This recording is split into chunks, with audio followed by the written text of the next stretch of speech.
रामपुर गांव के रहने वाले सुदीप की बारात दुल्हन लेकर वापस लौट रही थी। सुदीप अपनी पत्नी के साथ कार में था और बाकी के लोग बस में। सुदीप की कार बस के साथ साथ ठीक उसके पीछे चल रही थी। रात बहुत हो चुकी थी और सुदीप की पत्नी रीमा को जोरों से नींद आ रही थी। ड्राइवर कार चला रहा था। तभी रीमा ने सुदीप से पानी पीने के लिए कहा।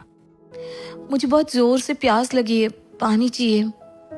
अरे रीमा, पानी तो खत्म हो गया है, अब क्या करें? गांव पहुंचने में तो अभी काफी देर लगने वाली है। लेकिन इतनी देर प्यासी कैसे रहूंगी? आप लोग परेशान मत होइए, यहाँ आगे एक जगह पानी मिल जाएगा। कुछ दूर जाकर ड्राइवर ने कार को रोक दिया। सड़क के किनारे एक हैंडपंप बना हुआ था। सुदीप कार से पानी लेने के लिए उतरने लगा। रीमा ने उसे कहा कि वो भी कार में बैठे बैठे थक गई थी और 2 मिनट के लिए उतरना चाहती थी। आप दोनों की अभी अभी शादी हुई है, हाथों में मेहंदी लगी हुई है, ऐसे में आधी रात को सुनसान जगह रुकना सही नहीं है। पानी मैं लेकर आता हूँ। लेकिन मुझे बाहर जाना था। शायद ड्राइवर भैया सही कह रहे हैं रीमा, हमें बाहर नहीं जाना चाहिए। ड्राइवर बाहर उतर गया और रीमा कार की खिड़की से बाहर देखने लगी। कुछ देर में ड्राइवर पानी लेने गया और पानी लेकर वापस आ गया। उसने पानी की बोतल रीमा को दे दी। रीमा ने जल्दी से पानी पी लिया। लेकिन इस बीच में बारात की बस जो अब तक आगे आगे चल रही थी वो दूर निकल गई और रीमा, सुदीप और ड्राइवर उस सुनसान रास्ते पर अकेले रह गए। ये देख सुदीप ने ड्राइवर से कहा कि वो कार को थोड़ा तेज चलाए ताकि बस के पास पहुंचा जा सके। ड्राइवर ने सुदीप की बात को मानते हुए कार को तेज चलाना शुरू कर दिया। लेकिन काफी देर के बाद भी कार बस तक नहीं पहुंच पाई। भैया 1 घंटा हो गया लेकिन अभी तक कहीं बस नजर नहीं आ रही है। इतनी दूर तो नहीं निकली थी, आखिर हो क्या रहा है? तभी रीमा की नजर सड़क के किनारे एक हैंडपंप पे पड़ी। उसने देखा कि ये वही हैंडपंप था जो कुछ देर पहले रास्ते में आया था और जहां से उन लोगों ने पानी लिया था, क्योंकि उस हैंडपंप का भी हैंडल टूटा हुआ था। ड्राइवर भैया अब गलती से कार वहीं लेकर आ गए हैं। हाँ, मुझे भी ऐसा ही लग रहा है, लेकिन ये सब हो क्या रहा है? वो देखिए, हैंडपंप के पास कोई है, उससे पूछ लेते हैं। सुदीप, रीमा और ड्राइवर ने देखा कि एक बूढ़ा आदमी हैंडपंप से पानी भर रहा था। आप हमें यहाँ से रामपुर जाने का रास्ता बता सकते हैं? रामपुर तो 2 किलोमीटर पीछे छूट गया, तुम लोग वापस जाओ। नहीं, ऐसा नहीं हो सकता, हम वहीं से आ रहे हैं, वहाँ रामपुर गांव नहीं है। भाग जाओ यहाँ से, ये रास्ता बहुत खतरनाक है। यहाँ एक छलावा घूमता है, अगर तुम उसके चक्कर में फंस गए तो कभी यहाँ से बाहर नहीं जा पाओगे। ये सुनते ही ड्राइवर, सुदीप और रीमा बुरी तरह से डर गए। सुदीप वहां से कार लेकर निकला, लेकिन काफी देर हो गई और वो लोग उसी रास्ते पर घूमते रहे। अब उनको समझ आ गया था कि वो छलावे में फंस चुके थे।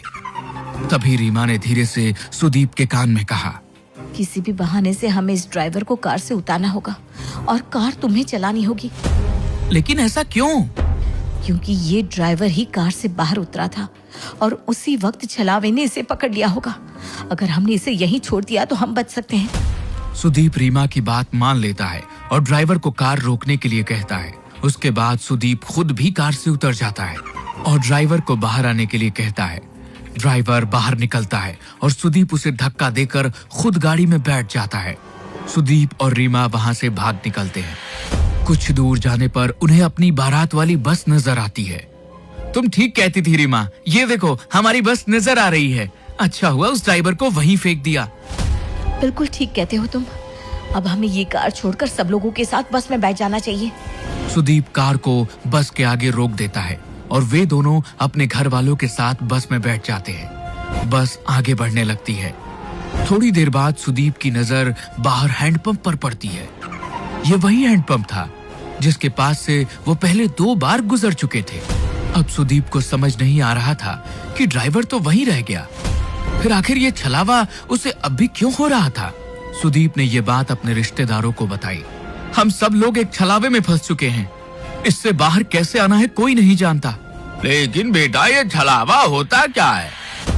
पापा, जब कोई इंसान एक्सीडेंट में मर जाता है तो उसकी आत्मा ऐसे सुनसान रास्तों पर भटकती रहती है और लोगों के सामने ऐसा भ्रम पैदा करती है कि वे आगे बढ़ रहे हैं, लेकिन वो उसी जगह पर घूमते रहते हैं। हम कभी अपने गांव रामपुर नहीं पहुंच पाएंगे। सुदीप की बात सुनकर सब लोग बुरी तरह से डर जाते हैं। तभी रीमा उठकर खड़ी हो जाती है। उसे बस की खिड़की से अब वो ड्राइवर नजर आ रहा था। रीमा ने इस बारे में सब लोगों को बता दिया। सब लोगों को लगा कि वो जितना ड्राइवर से बचने की कोशिश करेंगे उतना ही फंसते चले जाएंगे। इसलिए उन्होंने बस को रोका और ड्राइवर को बस के अंदर बुला लिया। इस छलावे से हम कभी बाहर नहीं निकल पाएंगे अगर हमने उसे अपने से दूर नहीं किया। तुम ही वो छलावा हो, इसलिए अब तुम्हें मरना होगा। अपनी जान बचाने के लिए खत्म कर देंगे। ऐसा कहते ही सुदीप और उसके पापा मिलकर ड्राइवर को मार देते हैं। कुछ ही देर बाद वो अपने गांव रामपुर पहुंच जाते हैं।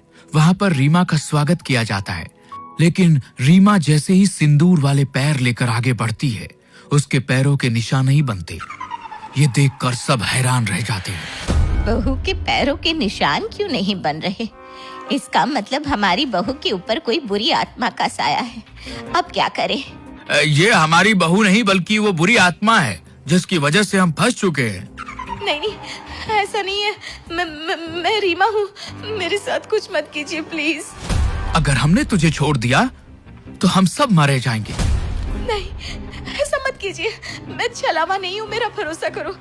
ये आपका बेटा छलावा है। ये आपको जैसा दिखा रहा है ना, सब कुछ वैसा ही नजर आ रहा है। लेकिन कोई भी रीमा की बात पर यकीन नहीं करता। वो लोग उसे मारते नहीं हैं, लेकिन एक कमरे में कैद कर देते हैं। सुदीप के चाचा का बेटा राहुल ये सब कुछ चुपचाप देख रहा था। उसे लगा कि रीमा के ऊपर घर के सब लोग अत्याचार कर रहे हैं, इसलिए वो रात के वक्त उस कमरे में पहुंचा जहां रीमा को कैद किया गया था। तुम चिंता मत करो रीमा, मैं तुम्हें यहाँ से बाहर ले जाऊंगा। हाँ, प्लीज मेरी मदद करो। राहुल रीमा का हाथ पकड़कर उसे वहां से बाहर ले जाने के लिए निकलता है। तभी वहां पर परिवार के बाकी लोग आ जाते हैं। वो राहुल को वहां देखकर नाराज हो जाते हैं। ये तुम क्या कर रहे हो? मेरी पत्नी को कहां लेकर जा रहे हो? मेरी पत्नी का हाथ कैसे पकड़ा तुमने? आप लोग रीमा के साथ गलत कर रहे हैं। मैं उसे यहाँ से बाहर निकाल रहा था।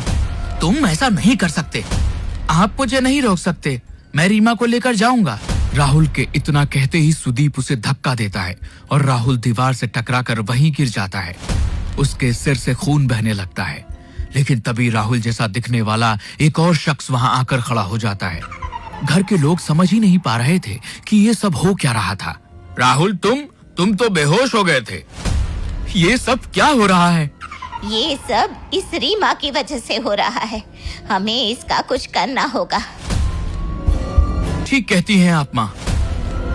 सुदीप आगे बढ़कर रीमा के बाल पकड़ लेता है और उसे खींचकर दीवार में धक्का देने की कोशिश करता है। रीमा झटके से दीवार से टकरा जाती है और तभी एक जोरदार चीख सबके कानों में सुनाई देती है। लेकिन यह चीख रीमा की नहीं बल्कि सुदीप की थी।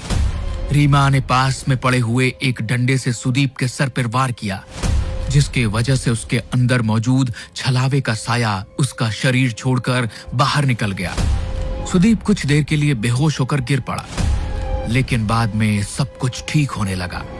असल में छलावा और किसी के अंदर नहीं बल्कि खुद सुदीप के अंदर था। ये जैसा जैसा हमें दिखा रहा था वैसा ही नजर आ रहा था। लेकिन अब वो साया यहाँ से जा चुका है और अब कभी यहाँ वापस नहीं आएगा। लेकिन तुम्हें कैसे पता चला? मुझे इस पर शक हुआ क्योंकि मैंने ही कहा था शायद ड्राइवर छलावा है और इसने उसे मार दिया। उसके बाद इसने मेरे पैरों के निशान गायब करके सबका शक मेरे ऊपर डाला। लेकिन जब आप लोगों ने मुझे मारा नहीं बल्कि मुझे कमरे में बंद कर दिया। जब राहुल मुझे बचाना आया तो उसने मेरा हाथ पकड़ा ही नहीं था। छलावे की वजह से सबको ऐसा नजर आ रहा था। सुदीप ने उसे मारने की कोशिश की। तब मुझे समझ में आ गया कि असली छलावा सुदीप के अंदर मौजूद था।